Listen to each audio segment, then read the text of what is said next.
Muy buenas tardes, señoras y señores, queridas amigas, queridos amigos. Muy buenas tardes también a los que nos estén siguiendo por streaming, tanto ahora en directo como posteriormente en diferido cuando se cuelgue la grabación de la actividad. Bien, para el Centro de la UNED de Calatayud es un verdadero honor recibir hoy a Fernando Langa. Muchísimas gracias por atender nuestra invitación y bienvenido a Calatayud. Con Fernando Langa, catedrático de la Universidad de Castilla-La Mancha, comenzamos un ciclo al que hemos denominado Diálogos con la Ciencia, un ciclo con el que queremos a lo largo de este curso aproximar diferentes temas que son de actualidad en el mundo de la investigación científica, acercarlo a nuestros alumnos y a todos los ciudadanos que estén interesados en estos temas tan apasionantes. Por mi parte, realmente tampoco tengo mucho más que decir, sino una vez más dar las gracias tanto a Antonio Juano, profesor tutor de este centro asociado que siempre participa con nosotros y nos propone buenas ideas y buenas actividades, que nos ha facilitado el contacto con el profesor Langa, como una vez más al profesor Langa. Así que yo le voy a dar la palabra a Antonio para que nos lo presente debidamente y sepamos hasta qué punto somos privilegiados por tener hoy aquí la intervención de don Fernando Langa. Pues gracias, Ana. Antes de empezar a presentar a Fernando Langa, voy a tener unas palabras de dedicatoria y de homenaje a dos personas que nos han abandonado estos días y que yo creo que merecen nuestro reconocimiento y nuestra gratitud.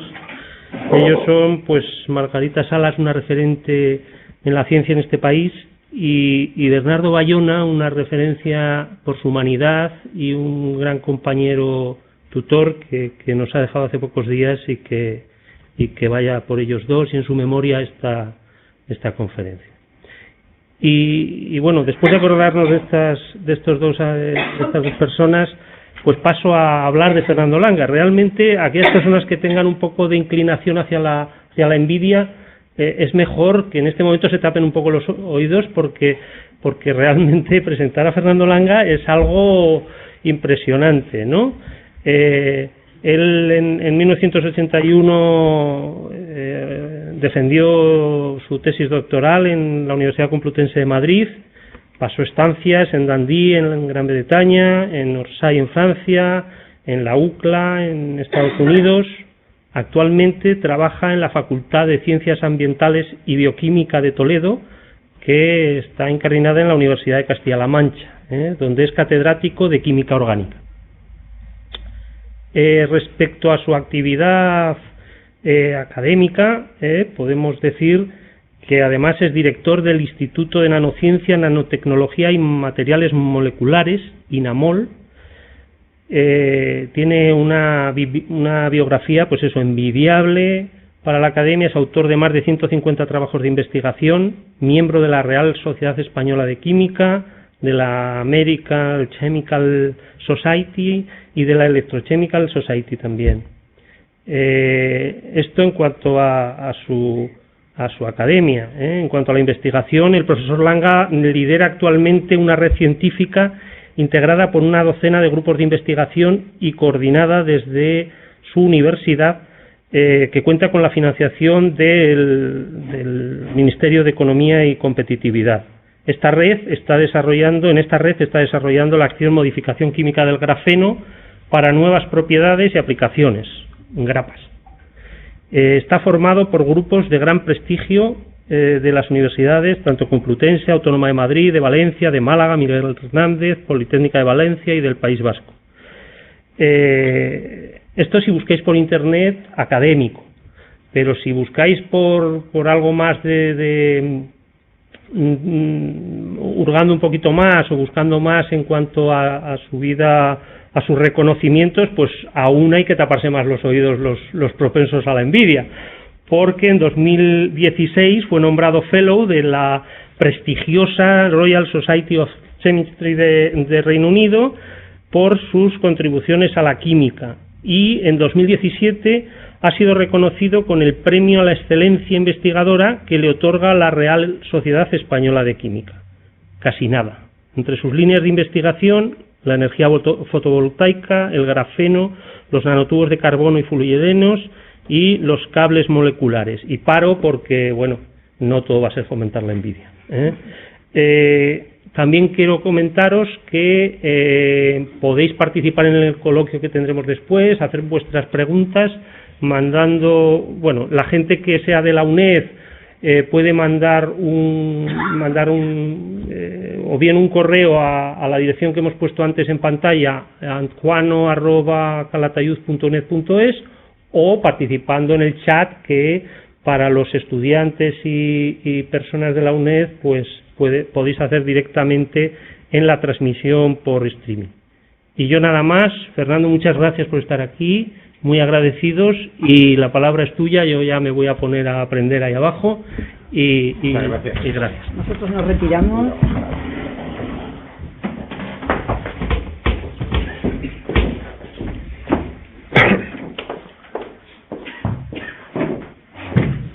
Muchas gracias, Antonio, por la amable presentación. Siempre es bueno que a uno le presente un amigo, aunque exagera un poco favorablemente las cosas. Muchas gracias a Ana Lagunas por la amable invitación para venir a Calatayud, que ha sido y está siendo un auténtico placer. Bueno, voy a tratar de presentar un poco todo el mundo de algo tan sencillo como es el carbono. Este año, que es el año de conmemoramos el 150 aniversario del sistema periódico, aquí lo tenemos. Si buscamos al elemento carbono, le tenemos aquí en el centro, pasando desapercibido, parece un elemento más, pero cuando uno mira la clasificación por ramas de la química, pues ve que hay una química orgánica dedicada al átomo de carbono y una química inorgánica dedicada a los 100 y pico restantes elementos. Parece algo parece algo muy asimétrico. Uno puede pensar y dice, bueno, ¿y esto por qué es? Alguien mal pensado, justamente, puede pensar, bueno, eso es que los químicos orgánicos han tenido mucho poder y se han hecho con una rama para ellos solos. La razón no es esa, sino que más del 95% de los compuestos existentes son compuestos orgánicos. ¿Y esto por qué es? ¿Por qué hay tanto compuesto orgánico en relación a los demás?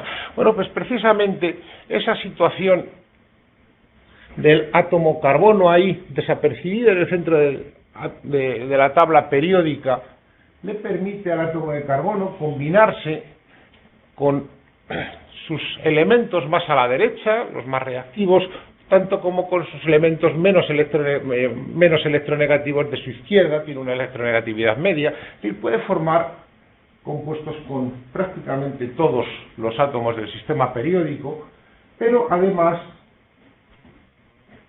el carbono es capaz de combinarse consigo mismo formando enlaces carbono-carbono que puede dar lugar a multitud de isómeros, multitud de compuestos, y esta es la verdadera razón. Claro, alguien que sepa un poco de química y dice, bueno, ¿y por qué el átomo de silicio, muy parecido al átomo de carbono, una electronegatividad parecida, también tiene capacidad de combinarse consigo mismo y con el resto de los elementos? ¿Por qué no hay una química análoga del silicio? No es porque haya poco silicio en el planeta Tierra, es uno de los elementos más abundantes, sino que la verdadera razón es que mientras que los enlaces carbono-carbono son estables, los enlaces silicio-silicio se oxidan muy fácilmente con presencia del oxígeno. Es decir, fuera de una atmósfera de oxígeno sí sería razonable pensar en una química análoga del silicio, pero estamos en el planeta Tierra y esto no es posible.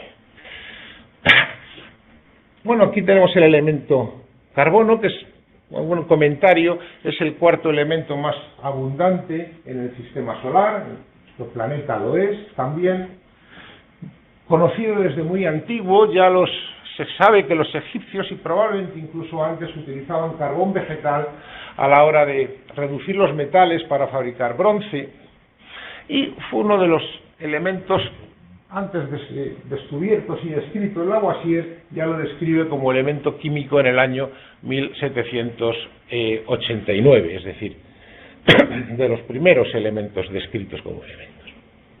Bueno, cuando estudiaba, muchos de todos ustedes nos decían, bueno, el carbono se presenta en dos formas alotrópicas, grafito y diamante, muy diferentes entre sí. El grafito formado por redes hexagonales planas de carbonos sp2, el diamante formada por redes tetraédricas. Pero fíjense ustedes la gran diferencia que hay entre ambos materiales. Mientras que el grafito es opaco, el diamante es transparente, carbono es un material, el grafito es un material razonablemente blando, el diamante es el material más duro conocido. Incluso si nos vamos a otros ámbitos, el grafito es muy barato y el diamante es un material muy caro, como todos podemos saber. Bueno, pues esto es lo que sabíamos. Sin embargo, a partir de hace unos 30-35 años, todo el mundo de la química del carbono cambia radicalmente. O sea, primero se descubren los fullerenos, el año 85, como luego comentaré, después los nanotubos de carbono y finalmente el grafeno, que han supuesto una auténtica revolución en el mundo de los materiales. Bueno, fullerenos se descubrieron en el 85, ahora luego les explicaré por qué pongo 1985, 1990, posteriormente los nanotubos de carbono, 91-93, y finalmente el grafeno en el año 2004. ¿Por qué han supuesto estos materiales una auténtica revolución en el campo de los materiales? Bueno, pues fundamentalmente por sus excelentes propiedades. Unas propiedades no vistas, bueno, conocidas todas ellas de modo individual, pero muchas de ellas no vistas de modo simultáneo en el mismo material. Los fullerenos son, aparte de la bonita simetría que tienen las moléculas de los fullerenos, pronto se descubrió que eran unos excelentes aceptores electrónicos, con propiedades superconductoras. Luego aquello no creció tanto como se sospechaba, o inhibidor de radicales. Los nanotubos de carbono por sus excelentes propiedades mecánicas y electrónicas, y finalmente el grafeno por su gran capacidad de transporte de carga. La movilidad de los electrones es incluso superior a la del silicio. Bueno, vamos a hacer un repaso por las propiedades de todos estos materiales y voy a hacer un repaso más o menos histórico en función de la evolución. Los primeros fueron los fullerenos, cuyo descubrimiento tiene su pequeña anécdota y fue un caso, pongo ahí un caso de serendipia. Si alguno no sabe no recuerda lo que es la serendipia, es encontrar algo cuando se está buscando, ciencia cuando se está buscando otra cosa. Y de hecho, esto fue así. Bueno, todo tiene su historia. Este señor que tenemos aquí abajo, el profesor Croto, que se dedicaba a investigar la formación de largas cadenas de carbono en el espacio interestelar. Para ello, provocaban descargas eléctricas en material de carbono y miraban a ver cuánto de largas podían ser esas cadenas. Va a un congreso a Texas, a Austin, se encuentra con su amigo Carl,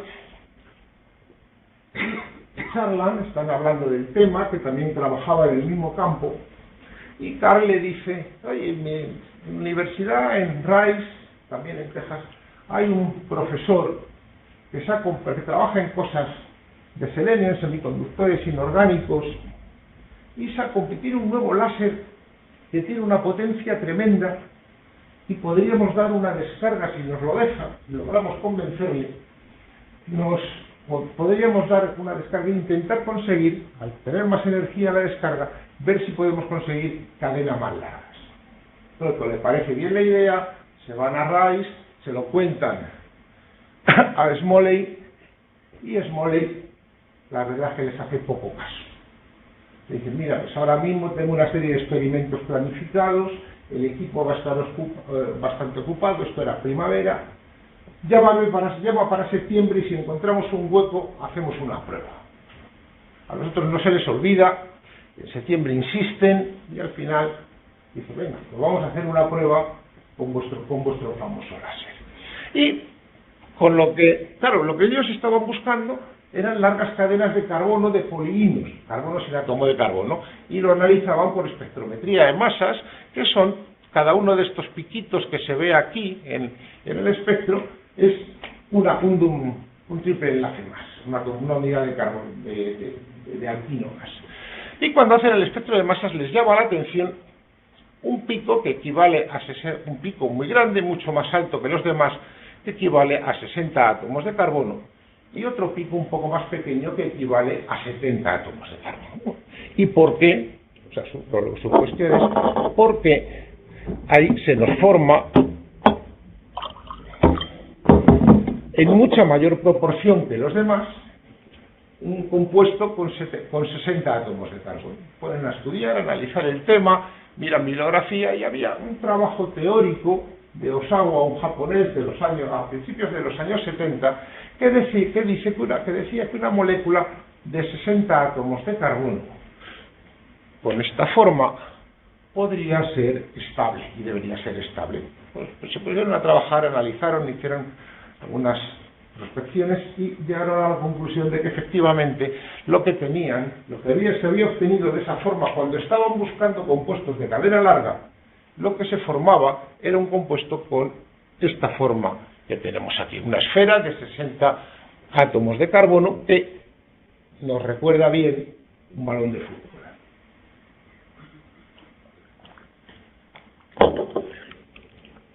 Esto supuso una auténtica revolución, una molécula dentro del mundo de la química, una molécula sin hidrógeno estable, pero lo más curioso, y con esa forma tan bonita. Muchas veces a los químicos orgánicos no solamente nos apetece sintetizar o diseñar moléculas buscando alguna aplicación, sino por la belleza en sí de la molécula, por su belleza artística.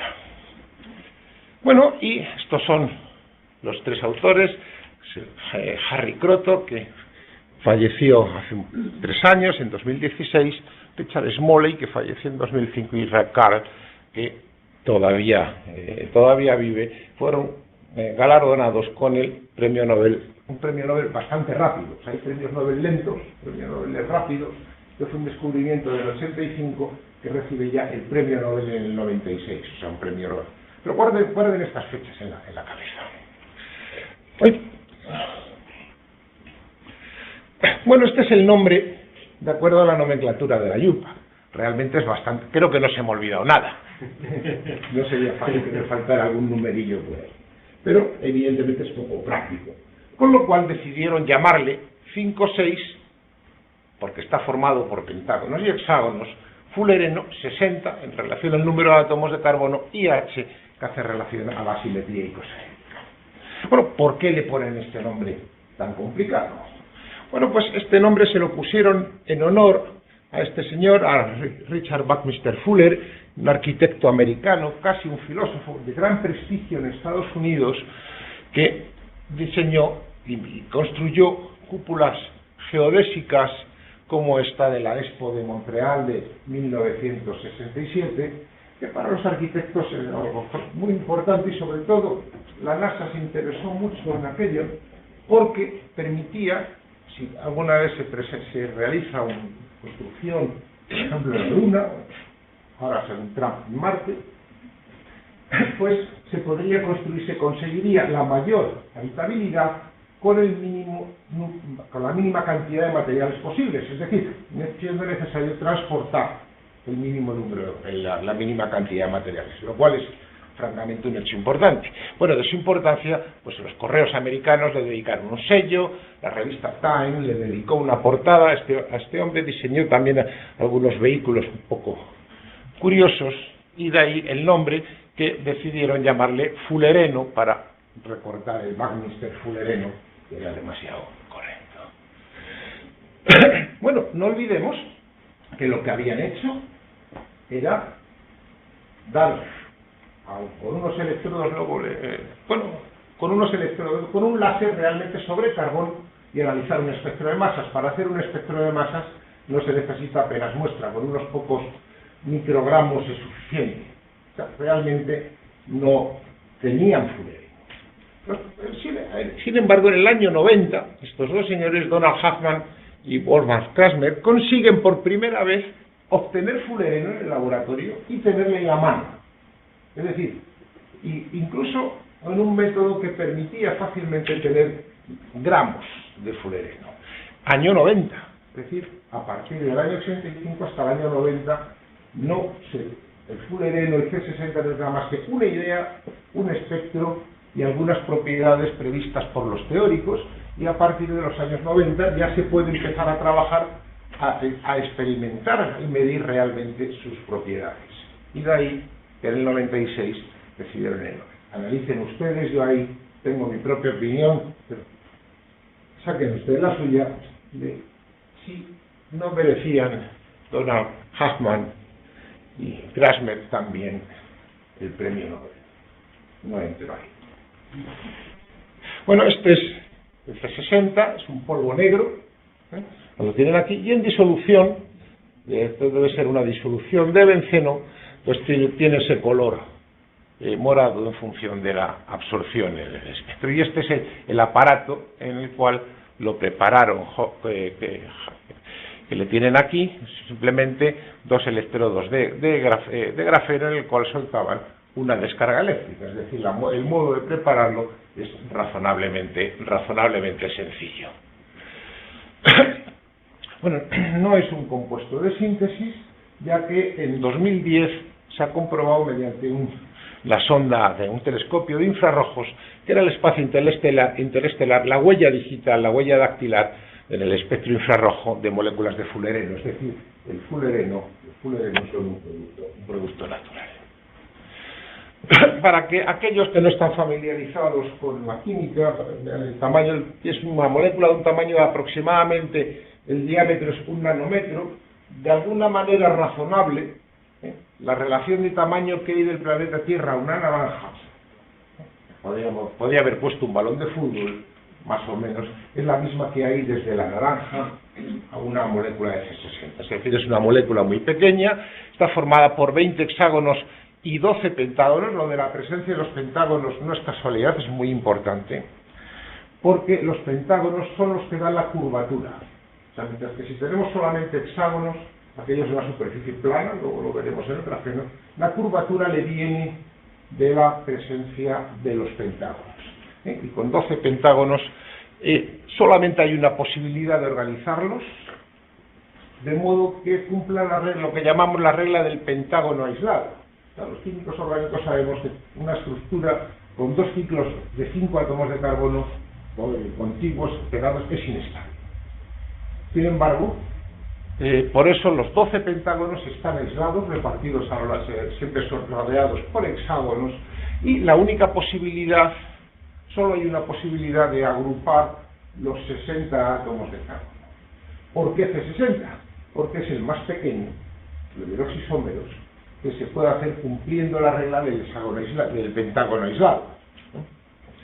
Tiene elevada simetría, es muy poco soluble y ya he comentado que es un excelente aceptor de electrones. Bueno, a raíz de tenerle en la mano, de poder tener muestras ya a partir de los años 90, lo describieron, a partir de del año 92 aproximadamente, ya empezaron a circular por los distintos, algunos laboratorios afortunados, muestras de C60 para trabajar con ellos. Ya poco después ya se empezó a comercializar y ya se podía adquirir. Nosotros empezamos a trabajar con él en el año 94 a unos precios que era francamente muy caro. El precio ha ido bajando y hoy día hay el catálogo de Aldrich, hay muchos compuestos muchísimo más caros que el propio fulereno.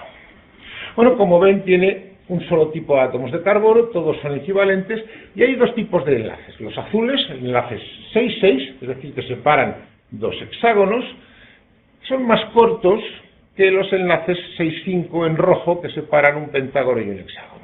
Es decir, el enlace 6,6, los azules tienen un carácter de doble enlace, y los rojos tienen un carácter de enlace sencillo. Es decir, en un anillo esto no sería un anillo de benceno, un doble enlace, y un doble enlace tendríamos aquí, 1, 2 y 3, eso no es un benceno, porque en el benceno los 6 enlaces tendrían la misma longitud, serían exactamente equivalentes, es decir, esto es un ciclo hexatrieno. Pronto se empezó a trabajar en la química de este tipo de compuesto para ver cómo eran sus propiedades, cómo reaccionaba, y efectivamente no reacciona como una molécula aromática, sino como un alqueno deficiente en electrones. Bueno, todo el mundo se lanzó, muchos laboratorios del mundo nos lanzamos a investigar cómo era su química, y en tan solo 10 años de estudio de la química de los fullerenos, que hoy día se conoce prácticamente en totalidad, se avanzó tanto como en 100 años para estudiar la química del benceno. Pues fue un suceso parecido. Bueno, no está solo el C60, hay más isómeros. Ya veréis, recuerdan en ese espectro de masas que había uno de 70 átomos de carbono, que es esta molécula que es análoga al C60, pero tiene un cinturón más de átomos de carbono, de otros 10 átomos de carbono, es decir, se parece más a lo que sería un balón de rugby, con unas propiedades parecidas a las del C60 en cuanto a reactividad. Lo que pasa que ya todos los átomos no son equivalentes, lo cual complica enormemente el estudio de su química. Tenemos un C70 en solución, es un poco más oscuro, y hay muchos otros isómeros de mayor tamaño. Bueno, se comercializa el C60, se comercializa el C70 ya a un precio por lo menos 10-15 veces superior al del C60, y hay muchos isómeros superiores de los cuales es difícil conseguirlos, y fíjense que hay algunos, por ejemplo, para el C78 ya hay varios isómeros, para el C80 lo mismo, que pueden tener 80 átomos de carbono, pero distribuidos de un modo diferente. Y también están los fullerenos endoédricos, es decir, los fullerenos pueden alojar átomos, incluso moléculas en su interior. O sea, logra meter en el C60 hidrógeno, agua, helio, lo he puesto aquí, fluoruro de hidrógeno, y él está aquí. Incluso hay isómeros superiores, por ejemplo, a partir del C80, el nitruro de escandio. Esto permite un hecho muy interesante, y es estudiar un átomo, el átomo de helio o el átomo de hidrógeno, que se estudia en la soledad, es decir, sin estar rodeado por otros átomos, un átomo aislado, con lo cual tiene un elevado interés teórico. Y uno de estos fullerenos, un fullereno endoédrico, ha sido recientemente definido como el material más caro del mundo. Se han vendido 200 microgramos, un spin-off de la Universidad de Oxford, por 200 microgramos lo han vendido por $32.000 USA. Saldría el equivalente, si lo traspasamos, serían 167 millones de dólares por gramo. Bueno, este material en concreto tiene aplicaciones, están estudiando las aplicaciones para usarlo como reloj atómico, por ejemplo. Esto es un poco una curiosidad que recientemente aparecida. Bueno, ¿para qué sirven? Eso es algo importante. O cuando empezaron a aparecer, cuando vean ustedes un material nuevo que diga potenciales aplicaciones, se habla de potenciales aplicaciones de los fullerenos. Aparecieron, yo diría, a cientos. Sí tiene algunas aplicaciones en medicina, porque es un buen inhibidor de una enzima, de la HIV-1 proteasa, relacionada con el SIDA. Es útil en rupturas selectivas del DNA. Se propuso su aplicación en catálisis limitada. Puede funcionar, pero no es mejor que otras cosas, incluso debido a su simetría esférica, como lubricante. Aquello no pasó de ser una promesa. Sí tuvo aplicaciones en superconductividad durante un cierto tiempo, porque bueno, el dopado con potasio era superconductor, y cada cada 15 días apareció un nuevo artículo durante un tiempo en el cual estaban subiendo la temperatura a la cual era superconductor. Se prometía mucho, pero a partir de 50, 55 grados Kelvin aquello se detuvo, no consiguieron mejorarlo, y como no era mejor que otros superconductores, pues esa línea de investigación se abandonó, pero sí tiene aplicación en células solares orgánicas y debido a su capacidad aceptora de electrones en modelos fotosintéticos artificiales. Y bueno, también tiene aplicación es un excelente inhibidor de radicales, muy bueno, ahí sí tiene aplicación, y se ha utilizado tanto en terapia antienvejecimiento como en algunas cremas, como por ejemplo estos son dos ejemplos comerciales combinadas con otros materiales. Yo no sé la eficacia de cuando un señor o una señora vaya a darse una crema antienvejecimiento, o sea, aquello sea negro. Tengo mis reservas, pero parece que funciona. O sea, tengo mis reservas en cuanto a que comercialmente sea un éxito, pero parece que funciona. Bueno, y a mí, a un compañero, nos ha servido pues para publicar un par de libros en la Royal Society of Chemistry, en colaboración con Jean-François Nierengarten, un colega de la Universidad de Estrasburgo, en una serie que el editor jefe de esta serie de neurociencias en aquel momento era Harry Proto, durante unos años. Bueno, no sé cómo voy de tiempo. Vamos a ver qué pasa con los nanotubos de carbono. Aquí tenemos nanotubos de carbono, luego estos son de pared sencilla o de pared múltiple, que son unos nanotubos enrollados dentro de otros. Esto es una imagen TEM de un nanotubo de pared sencilla, de microscopía TEM, eso es de pared múltiple. Y no es más, en los nanotubos de carbono no es nada más que una lámina de grafeno plegada sobre sí mismo en forma cilíndrica, y fueron descubiertos por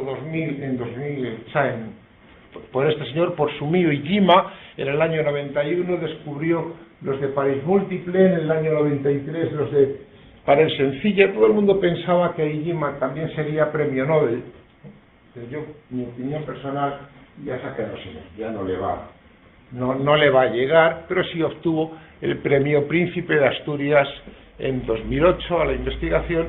Aquí estoy con Iijima, la visita que me hizo a Toledo cuando vino a recibir el premio Príncipe de Asturias, porque mantenemos una colaboración científica en el campo de los nanotubos y hemos publicado algunos artículos juntos. Bueno, un nanotubo de carbono es un compuesto que tiene una longitud de unos cuantos micrómetros y un diámetro variables entre 1 y algunos pocos nanómetros, 1, 2, 3 nanómetros. Si tiene una relación entre su longitud y su diámetro superior a 1000, se puede considerar como un sólido prácticamente unidimensional. Bueno, les he dicho, fueron descubiertos por Iijima en el año 91. Sin embargo, algunos años después, en el año 2006, en Carbon, una buena revista, apareció este editorial, francamente, yo le definiría como provocador. ¿A quién debe recibir el crédito por el descubrimiento de los nanotubos de carbono? Era el título del editorial. Y la razón está en que otro japonés, Endo, había publicado en el año 75 un artículo en el cual describía unos filamentos carbonosos en determinadas muestras de carbono, pero lo que es más, en el año 52, en una revista rusa, cuando en aquel momento empezaba a desarrollarse la microscopía TEM, publicaron la formación de estos túbulos de carbono, que hoy día nadie dudamos que son nanotubos de carbono. Simplemente lo publicaron como una curiosidad, no sabía su estructura, no sabía sus propiedades, simplemente como una anécdota lo publicaban que se formaban en determinadas condiciones, se formaban unos nanotúbulos de carbono. Claro, si no sabes lo que estás descubriendo y lo tienes como una curiosidad, para mí no lo descubrieron. ¿Por qué no se supo antes? Bueno, hay que ponerse en su lugar. Año 52, los que ya peinamos canas, ¿no? Nos podemos acordar de que en aquel momento todavía estaba el telón de acero, no existía internet, las revistas científicas rusas no llegaban a Occidente y únicamente algún ejemplar que podía conseguir la CIA traducía algunos artículos muy especializados para sus propios científicos. Con lo cual, lo que era el desarrollo de la ciencia en los países del telón de acero era absolutamente desconocido en Occidente. Y años después, cuando se abrieron los archivos, se ha podido saber pues algunos de los progresos que habían hecho. Pero, sin duda, el mérito, para mí, del descubrimiento de los nanotubos se debe atribuir a Iijima, aunque también hay que reconocer que contaba con una ventaja. En ese momento ya se sabía lo que eran los fluorenos, que se podían organizar, y supuso que eran fullerenos extendidos a lo largo del diámetro. Bueno, esta es la forma que se obtienen los nanotubos de carbono. Es una forma razonablemente fácil. Se pone un sustrato, se pasa una corriente de un gas, por ejemplo, aquí puede ser, este es un sustrato metálico que actúa como catalizador. Aquí se pone una fuente de carbono, que puede ser metanol, puede ser etileno, puede ser monóxido de carbono, y en determinadas condiciones, cuando se pasa ese gas a través el vapor de ese gas se va depositando sobre el sustrato y crece el nanotubo de carbono, es decir, sobre una partícula metálica va pasando el gas y van creciendo los nanotubos. Este es el método que llamamos de CVD, de deposición química de vapor, que es el mejor.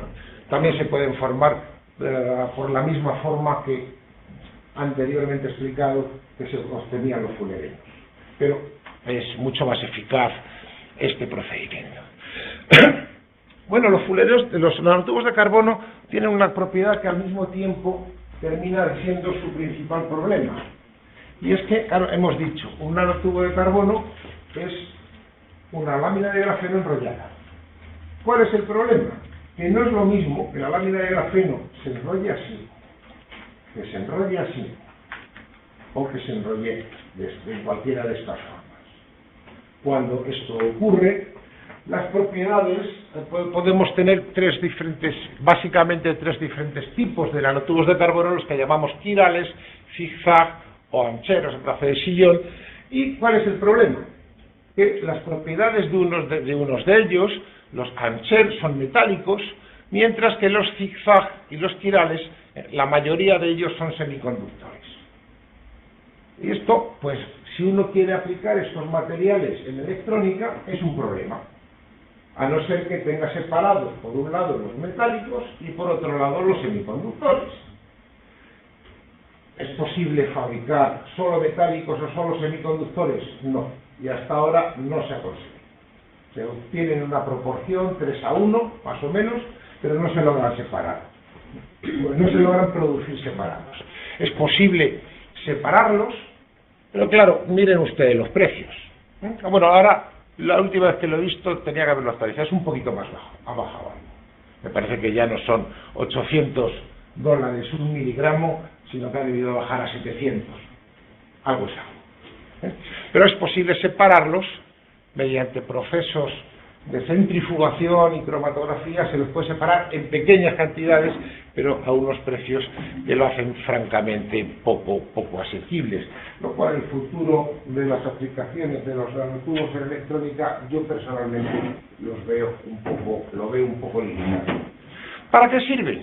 Bueno, esto es el material de los nanotubos según se forman.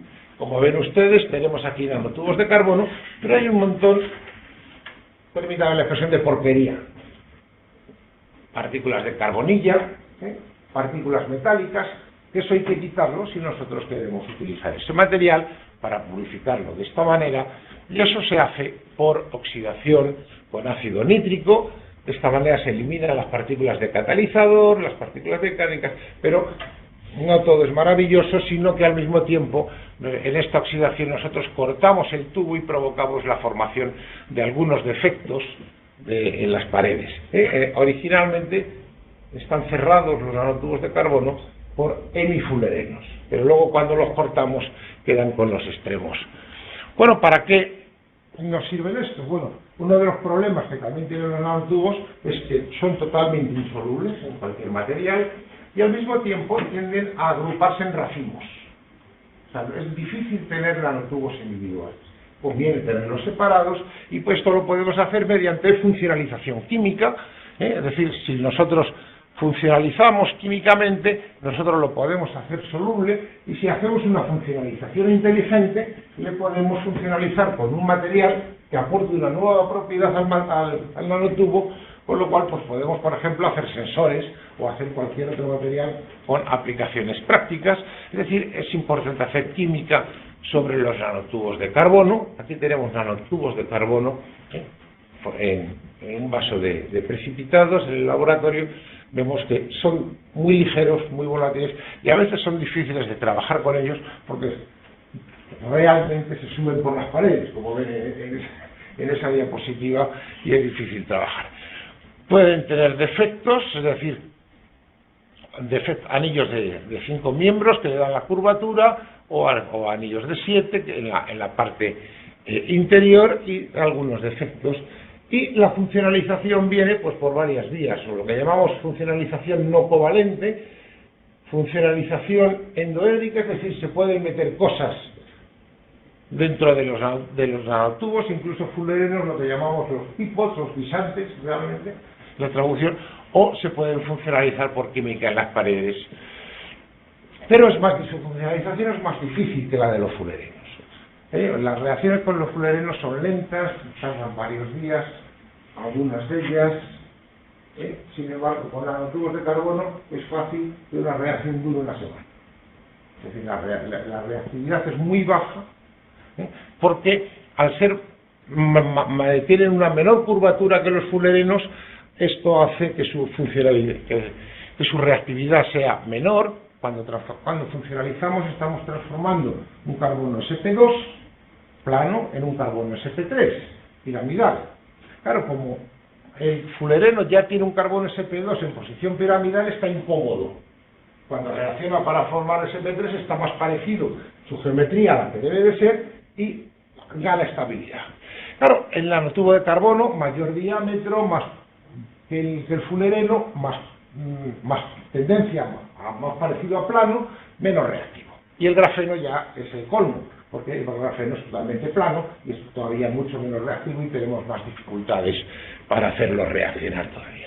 Bueno, nosotros hemos contribuido dentro de este campo a describir algunas nuevas reacciones en el campo de cicloadición, reacciones en concreto de cicloadición a nanotubos de carbono. Aquí tienen algunas, no me voy a entretener demasiado en ello. Y también hemos funcionalizado, estos trabajos son en colaboración con IGIMA, en funcionalizar nanocuernos de carbono. Que no he visto nombre más feo para un material que nanocuernos de carbono, pero son como, es la traducción literal del nanohorn que nos describieron los ingleses. Funcionalizándolos, son propiedades parecidas a los nanotubos. Y aquí vemos que, por ejemplo, esto es una imagen TEM, esta nos la hicieron en el laboratorio de IGIMA, la profesora Yudasaka, unas imágenes espectaculares de TEM de alta resolución, en el cual fíjense ustedes cómo se pueden ver las esferas, algunas esferas de fullerenos pegadas a los extremos del nanocuerno. Esto conseguimos que se solubilice en algunos disolventes el material, lo cual nos llenó bastante de alegría. También les quería presentar alguna imagen de algún nanotubo funcionalizado, esta vez con C60, que también se pueden ver por aquí algunos de los TEM, y estos son microscopía de fuerzas atómicas, las cuales cuando vemos la altura corresponde perfectamente a la altura del material. Fíjense que podemos ver alturas de 3-4 nanómetros sin ningún problema. Bueno, ¿por qué los nanotubos de carbono consiguieron tal boom de propiedad? Bueno, aparte de que pueden ser conductores o semiconductores, por sus excepcionales propiedades mecánicas. Aquí tienen una comparación de dos de los factores que se utilizan para medir las propiedades mecánicas, el módulo de Young, que lo que nos describe es la facilidad que tiene un material para doblarse sin romperse. o la fuerza tensil, que es la fuerza que hace falta para romperlo tirando. Bueno, pues comparados los nanotubos de carbono, el módulo de Young, con el acero, con la madera, fíjense ustedes la diferencia en valores tanto del módulo de Young como de la fuerza tensil, claro, considerando que es un material de muchísima menor densidad, con lo cual eso implica un material de muchísimo menor peso que el acero y unas propiedades de resistencia muchísimo mejores, incluso de flexibilidad. Aquí tiene algunas imágenes también de TEN, estas son una cortesía de Endo, las cuales, bueno, es un nanotubo que le han sometido a una fuerza y se dobla, pero luego tienen la propiedad, bueno, este es un cartoon, una imagen, pero estos sí son imágenes reales, que tienen la propiedad de que cuando se elimina la fuerza vuelven a su forma original, lo cual es una propiedad muy interesante. Bueno, ¿para qué puede servir esto? Bueno, esta es una curiosidad interesante. Bueno, todos los nanotubos fueron descubiertos en el año 91 por Ikima. Mentira como el cine. Ya lo habían descubierto, hace por lo menos 1000 años. Porque resulta que cuando se ha ido a estudiar por microscopía un sable de Damasco, cuando los cruzados fueron a intentar conquistar Jerusalén, los turcos, pues sus espadas eran mucho mejores, mucho más resistentes que las espadas de los cristianos. Las de los cristianos eran mucho más pesadas, pero se rompían además más fácil. Y ganaban los turcos. ¿Por qué? Bueno, pues han estudiado por microscopía TEN el acero de una de las espadas que está en un museo de Damasco, y han descubierto que tienen nanotubos de carbono. Es decir, cuando hacían el acero a partir del hierro, con un carbón cuya fórmula para hacerles fue tan secreta que los cristianos jamás consiguieron recuperarla y que se ha perdido, conseguían un acero mucho más resistente, mucho más ligero que el tradicional. Y la razón está en que a la hora de trabajar con ese carbón, era un carbón que tenía nanotubos de carbono, a la hora de hacer el carbón. Esto lo publicaron en Nature en 2006. Bueno, ¿para qué sirve? Bueno, esto no es American Scientist es una revista seria. Y en sus previsiones, cuando se descubrieron las propiedades de los nanotubos de carbono, alguien dijo que se podía construir con nanotubos de carbono un ascensor real a la estación espacial, con la cual se pudiera mandar carga, porque eran muy resistentes y muy ligeros. Evidentemente, pero coló, pero lo pensaban y lo pensaba una revista seria, que era American Scientist. Evidentemente a esto no se ha llegado, pero así a estas cosas. Por ejemplo, todos ustedes recordarán que Floyd Landis ganó el Tour de Francia en el 2006 y luego se le quitaron el premio porque iba dopado. Bueno, pues su bici también iba dopada, porque en la fibra de carbono con que llevaba de la bicicleta de Floyd Landis tenía un 1%, la fibra de carbono tenía entre un 1 y un 2% de nanotubos de carbono. Esto aumentaba la ligereza, aumentaba la flexibilidad, las propiedades mecánicas que hemos comentado antes, menos peso, y llevaba una bicicleta mejor que la de los demás. Claro, con un material tan caro, como comprenderán, solamente se pueden, de momento, hoy día, fabricar artículos de alta competición. La bicicleta, esta foto la tomé en Japón, en un congreso, la cual un stand, todo de raquetas de tenis, palos de golf, esquís, todos llevan fibra de carbono dopada con un 1,5% de nanotubos de carbono que mejoran las propiedades del material.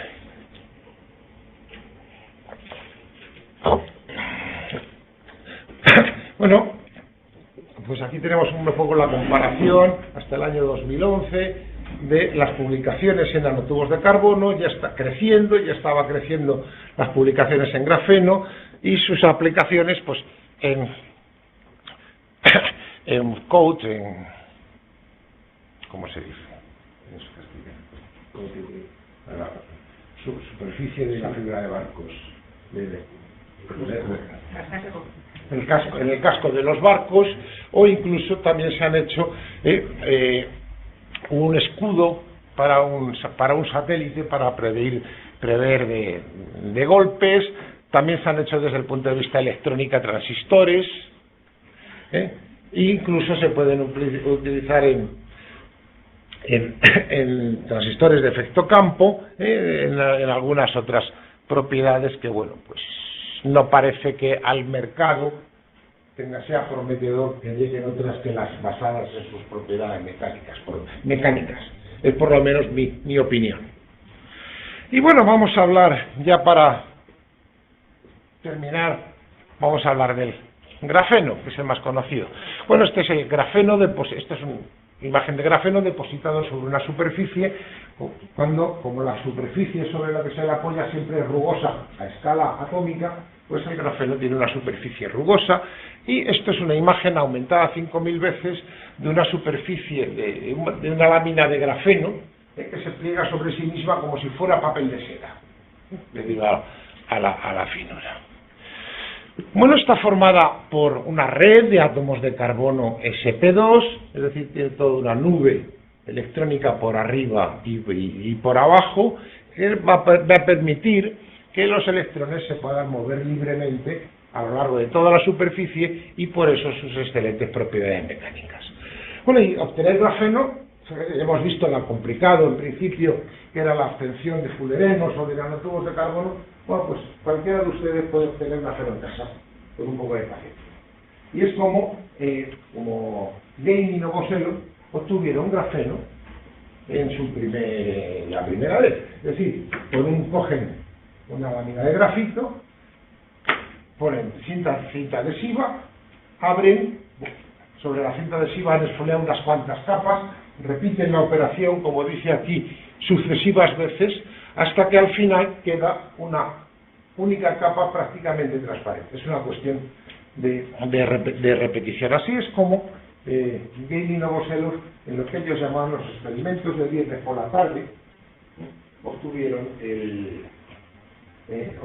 grafeno. ¿Qué es eso de los experimentos de viernes por la tarde? Bueno, Gain y Novoselov, dos investigadores rusos, que emigraron cuando los años complicados a Occidente, se instalaron en la Universidad de Manchester, y los viernes por la tarde en las universidades británicas es Pub's Day. Bueno, pues ellos, en lugar de irse al pub, se quedaban en el laboratorio haciendo experimentos locos, que decían ellos. Luego comentaré acerca de otro experimento de viernes por la tarde. Entonces, uno de ellos fue el ponerse, bueno, vamos a esfoliar grafito a ver qué pasa. Y llegaron a la lámina de grafeno. Evidentemente el Nobel no vino por eso, vino por estudiar después las propiedades de ese material que habían conseguido exfoliándolo de esta manera. Muy curioso esto, si tiene alguien curiosidad en YouTube, tienen algunos vídeos de cómo se exfolia el grafeno, bastante didácticos y bastante interesantes. Bueno, pues estos son los dos autores que en su experimento de viernes por la tarde pues lograron separar grafeno. Ya se sabía que era grafeno, pero nunca se había obtenido. O sea, sabía que el grafito estaba formado por láminas, pero no se había conseguido esfoliar, tener una lámina y medir sus propiedades. Bueno, André Gain tiene una propiedad. Bueno, ustedes saben que hay pocos científicos que hayan obtenido 2 premios Nobel. Algunos de ellos han obtenido 2 premios Nobel en física y matemática, en física y química, o en medicina y química, o en medicina y física. No son muchos, pero Gain es el único que ha conseguido al mismo tiempo el premio Nobel y el premio Ig Nobel. ¿Qué es el premio Ig Nobel? El premio Ig Nobel lo da la Universidad de Harvard a los papers, a un artículo publicado el año anterior. Como definen ellos, y creo que muy bien definido, es a artículos que primero te hacen reír y luego te hacen pensar. Entonces, artículos que cuando uno ve el título parece un artículo que parece que aquello es una locura. Pero luego, cuando uno piensa sobre el artículo, tiene su sentido. Yo me reí mucho cuando estudié esto. Hay unos científicos españoles que recibieron el premio Ig Nobel en física hace 2 años. ¿Por qué? Por medir la velocidad de los ultrasonidos en el queso manchego. Yo también me reí. ¿Eso para qué sirve? Evidentemente, cuando uno se pone a pensar en la historia, ¿cómo se hace el control de calidad de los quesos? De una partida de 100 quesos, o de 1000, de una partida de quesos, el 10% lo saben. Y ven si ha fermentado bien o no ha fermentado bien. Han perdido el 10% de la producción. Claro, si resulta que yo compruebo que pasando ultrasonidos y medía el tiempo de la velocidad del ultrasonido del queso es diferente de la del aire, que debe serlo, y yo logro medirlo sin abrir el queso, yo sé si ese queso ha fermentado bien o ha fermentado mal. Ese 10% de quesos de la prueba no lo pierdo a la buchaca. O sea que, ¿entiendes? O sea, por eso son artículos que primero hacen reír, pero luego hacen pensar. Bueno, pues Game ganó en el 2000, recibió el Ig Nobel de física por hacer levitar una rana en un campo magnético. La historia también tenía ese sentido, pero tiene eso. Es el único científico que ha conseguido simultáneamente el Nobel y el Ig Nobel. Bueno, pues como ellos mismos definieron en un artículo unos años después, el grafeno es la madre de todas las formas grafíticas. Si nosotros lo recortamos de esta forma que tenemos ahí marcado en negro, lo plegamos, obtenemos un fulereno. Si lo plegamos, como hemos demostrado al principio, formamos un nanotubo, y si apilamos muchas de ellas, pues tenemos el grafeno. Es decir, ¿cómo se obtiene? Bueno, pues como es un producto natural, pero se puede separar. El problema es separar en cantidades apreciables, porque claro, si nosotros exfoliamos por ese procedimiento podemos conseguir una lámina y estudiar una lámina, pero es difícil trabajar con una cantidad razonable. Pues mediante oxidación se forma óxido de grafeno.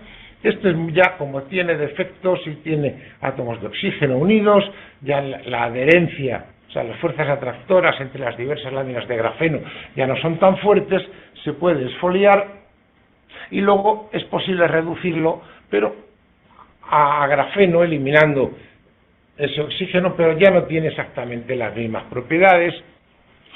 Este es el procedimiento que usamos nosotros en el laboratorio, bueno, y otros muchos, no es nuestro, mediante ultrasonidos en determinados disolventes, logramos exfoliarlo. Tampoco las cantidades que se obtienen son para tirar cohetes, ya que después de un par de días de exfoliación separamos 4 o 5 miligramos. Bien, aún si partimos de más cantidad, nos permite luego trabajar con ello, pero no es un buen método a escala industrial. Bueno, esto es como se comprueba si lo que tenemos es grafito o grafeno en función del espectro Raman. No voy a entrar en esos detalles. Y se obtiene hoy día se obtiene por deposición química de vapor de la misma forma, de una forma parecida a como hemos visto antes que se obtenían los nanotubos de carbono. En una atmósfera de argón se pasan hidrocarburos, el vapor de hidrocarburos sobre depósitos metálicos y sobre la superficie metálica. Ahora ya no hay una partícula, sino toda una superficie, se va depositando el átomo de carbono y formándose la lámina de grafeno. Aquí tenemos algunas de ellas en la regla pequeña. Y este método es el mejor conocido hoy día para preparar láminas de grafeno a lo que podríamos llamar escala industrial o preindustrial. Va creciendo, cada vez se van obteniendo láminas más anchas. Bueno, ¿cuáles son sus propiedades? Antes les he dicho, tiene sus propiedades excepcionales. Y la cuestión es que tiene muchas propiedades muy buenas y acumuladas en un solo material. Por ejemplo, es transparente. Tiene una transparencia del 97%, es prácticamente transparente. Tiene una movilidad electrónica superior, más de 100 veces a la que tiene el silicio, lo cual cuando la técnica del grafeno de crecerlo sea competitiva a nivel económico, se podrán hacer chips para ordenadores de grafeno 100 veces más rápido que los actuales de silicio. Tiene una gran flexibilidad. Se hicieron cálculos en su momento de que una sola lámina de grafeno podría resistir el peso de un elefante. La verdad es que luego el trabajo, la publicación estaba equivocada, había algún cálculo ahí erróneo, eso no es cierto. Solamente puede soportar el peso de un gallo. Una lámina de grafeno con 1 nanómetro de espesor puede soportar el peso de un gato. Es decir, y al mismo tiempo sigue teniendo esa flexibilidad de que cuando desaparece el gato, la lámina vuelve a recuperar su aspecto original. Tiene una excelente conductividad térmica, es impermeable, incluso un átomo de helio, que es lo más pequeño, no puede atravesar una lámina de grafeno, o sea, la impermeabilidad es total. Tiene una gran superficie y es también muy duro. Se ha podido también estudiar el módulo de Young, y es uno de los más altos conocidos en cualquier material, el módulo de Young del grafeno. Es decir, tiene una serie de propiedades excelentes, y este es el volumen de publicaciones anuales en el mundo del grafeno. La diapositiva es de hace un año, no es que el 2018 se hayan publicado ya menos, sino que todavía no había terminado 2018. Pues ya el número de publicaciones científicas, que es algo habitual en cualquier campo nuevo, crece exponencialmente, pero fíjense, el número de trabajos ya en 2016 se detiene y ya empieza a bajar ligeramente, pero todavía en unos valores muy altos, y esto es algo que a Occidente nos debe preocupar. Estas son las patentes realizadas a nivel mundial relacionado con el grafeno. ¿Qué país es el color azul? Evidentemente China. Es decir, están acaparando la mayor parte de los patentes. Fíjense ustedes, Corea, Estados Unidos, la Unión Europea, Japón.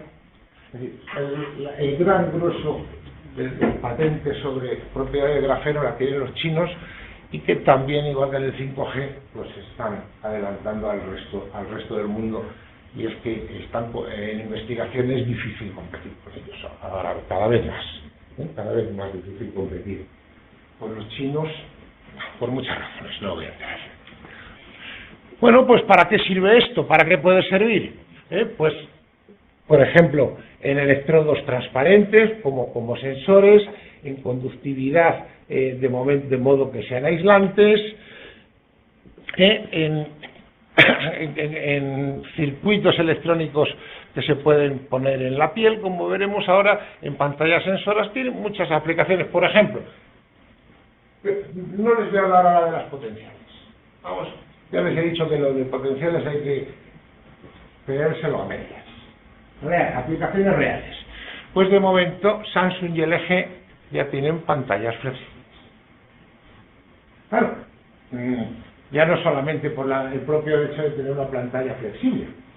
El problema de nuestros teléfonos cuando se nos cae es que la pantalla hace de electrodo transparente, el grafeno también puede ser electrodo transparente, y está hecho por óxido de indio y estaño. Material caro, que es quizás lo que más nos encarece el teléfono. Pero nuestro problema es que el hito es muy quebradizo. Por eso nuestras pantallas resisten tampoco los golpes. En cuanto se nos cae el teléfono, casca. Bueno, pues el grafeno puede funcionar en pantalla, o sea, como electrodo transparente en pantallas, que ya lo están trabajando. Samsung ya tiene un teléfono con pantalla de grafeno. ¿Y qué ventaja tiene? Pues que no se nos rompe, porque el grafeno es flexible y no se rompe. De momento es más caro. Yo no le encuentro sentido a que de momento, aparte de la novedad, a que tenga un mucho mayor precio. Yo espero que baje. Pero bueno, en dispositivos totalmente flexibles ya está. Samsung ha anunciado que para el año que viene va a vender unas baterías mucho mejores que las de litio, porque van a cargar 5 veces más rápido. Lo anunciado, esta hay que verlo, ¿eh? No sé si responderá a que las acciones de Samsung habían caído, las querían levantar en un momento determinado y hacer un anuncio potencial que luego no lo cumple, pero bueno, el caso es que están con ello. O, por ejemplo, esto ya sí, esto lo han hecho en la Universidad de Princeton, un biosensor que puede mandar información inalámbricamente en la superficie de un diente, lo cual se puede hacer el circuito correspondiente a base de grafeno. Esto ya está comercializado por una spin-off, y bueno, pues algo más exótico, como esta empresa italiana, que aprovechándose de las propiedades metálicas se ha incorporado el grafeno a la fibra de carbono de casco de motorista. No sé yo si tendrá, no he visto las propiedades concretas de resistencia, pero no creo que sean mucho mejores que las del nanotubo de carbono. Eso sí, va a ser mucho más caro, diseño italiano y mucha exclusividad, con lo cual pues el precio debe ser astronómico. Bueno, ¿cuánto cuesta el grafeno? Pues esto es importante. Pues ahora mismo en el mercado, una superficie, esto lo miré el otro día, de 1 por 1 centímetros, precios son $76. No es dinero. ¿Cuál es el problema? El problema es conseguir láminas de grafeno sin defectos mucho más. Igual que pasaba con las pantallas planas en color hace unos años, que las fabricaban las chiquititas sin ningún problema, pero cuando queríamos comprar una más grande, el precio se disparaba exponencialmente. Pues, algo malo, es un problema de ingeniería, que lo resolverán en pocos años con toda seguridad. Cada día el precio del mercado del grafeno va bajando. La estimación es que debe crecer hasta 800 millones de dólares para 2023, y esta es la previsión de crecimiento del mercado del grafeno, donde hay, por cierto, hay algunas empresas españolas, 2 o 3, muy buenas y muy competitivas haciendo grafeno y en el mercado del grafeno. Ahí podemos sentirnos orgullosos de la ciencia española. Bueno, ya para terminar, quiero recordar esta frase de Faraday, que está presentando al gobierno británico en la Royal Society las bondades, o sea, la curiosidad de los fenómenos electromagnéticos. Y el Montoro de turno, que era el señor Glasgow, le preguntó, bueno, señor Faraday, ¿y esto de la electricidad que usted nos presenta para qué sirve? Algo muy común en nuestros políticos. ¿Eso para qué sirve? Y la respuesta fue: no lo sé todavía, pero estoy seguro de que algún día usted cobrará impuestos por ello. Y bueno, y ahora ya sí termino, y esto ya es una cosa totalmente nacional. Ustedes han visto 1, 2, 3 de los debates de nuestros políticos en estos días. Pasado mañana nos llaman a votar. Ni una maldita palabra sobre ciencia, sobre investigación. No les importa. No les echo la culpa a ellos. No les echo la culpa a los políticos. ¿Por qué a un político un tema no le interesa? Porque las encuestas le dicen a su sociedad que eso no le interesa. Es decir, los responsables somos todos nosotros. Pero esa es la realidad de nuestro país, y sobre todo con la ciencia básica, y por eso les pongo este pequeño chiste que encontré por ahí. ¿Para qué sirve la rueda? ¿Para qué pierdes el tiempo haciendo ruedas si eso no sirve para nada?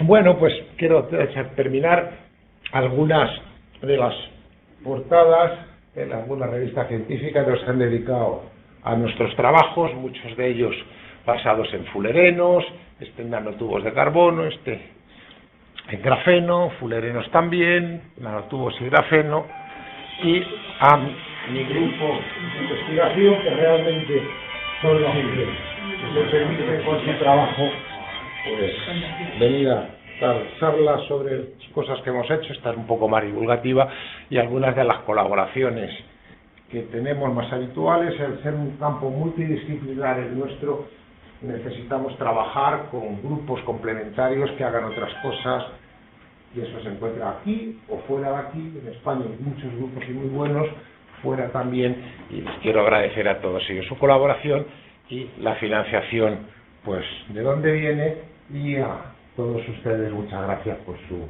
asistencia y su atención.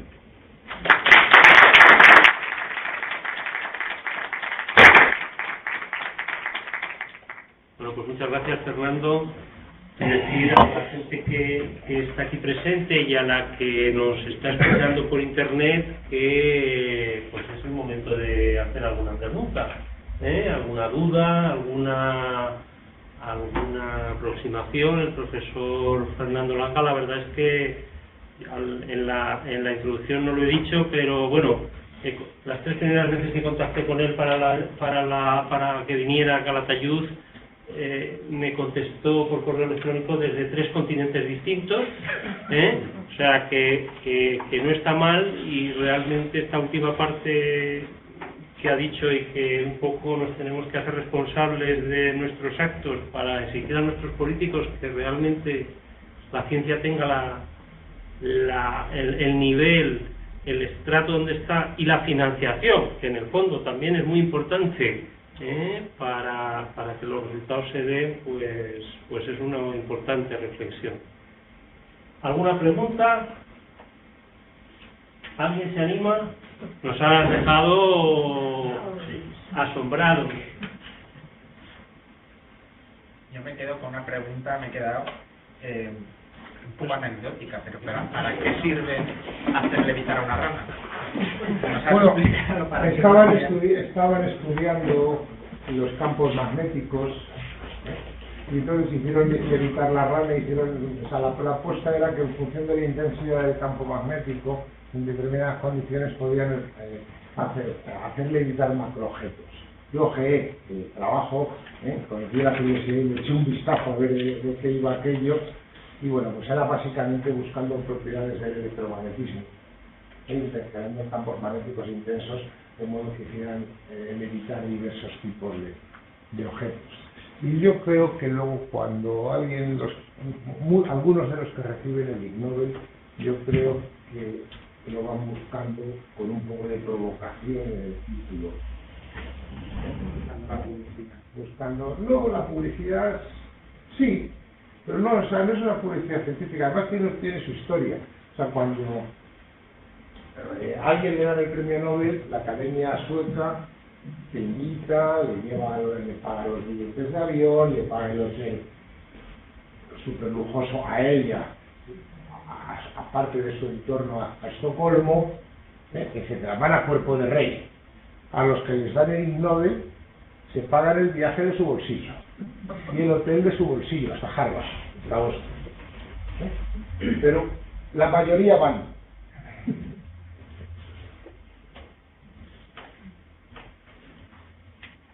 ¿Alguna pregunta por internet? Bueno, pues simplemente dar las gracias al Centro de Calatayud por ofrecernos y hacer posible esta conferencia, dar las gracias a la Facultad de Ciencias de la UNED, que se ha brindado a publicitar en su página web el evento, dar las gracias al Consejo de Estudiantes, a Carlos López, delegado de Ciencias. Además, mira, Carlos López precisamente nos manda una pregunta para que te traslademos, Fernando. Dice, ¿nos acerca el conocimiento del grafeno a la realidad de la materia oscura? Ups. Bueno, vamos a ver, el conocimiento de la materia oscura es un campo de la física, ¿no? Yo soy químico, o sea, mi conocimiento sobre el tema es muy superficial, pero no creo que tenga nada que ver. Bueno, ¿contestado, Carlos? Bueno, pues nada, con esta respuesta y con el agradecimiento a Fernando Langa y a todos los presentes, tanto por internet como a los que nos vean por diferido en los próximos días, pues muchas gracias a todos. Gracias, Fernando, y hasta cuando quieras. Ha sido un placer.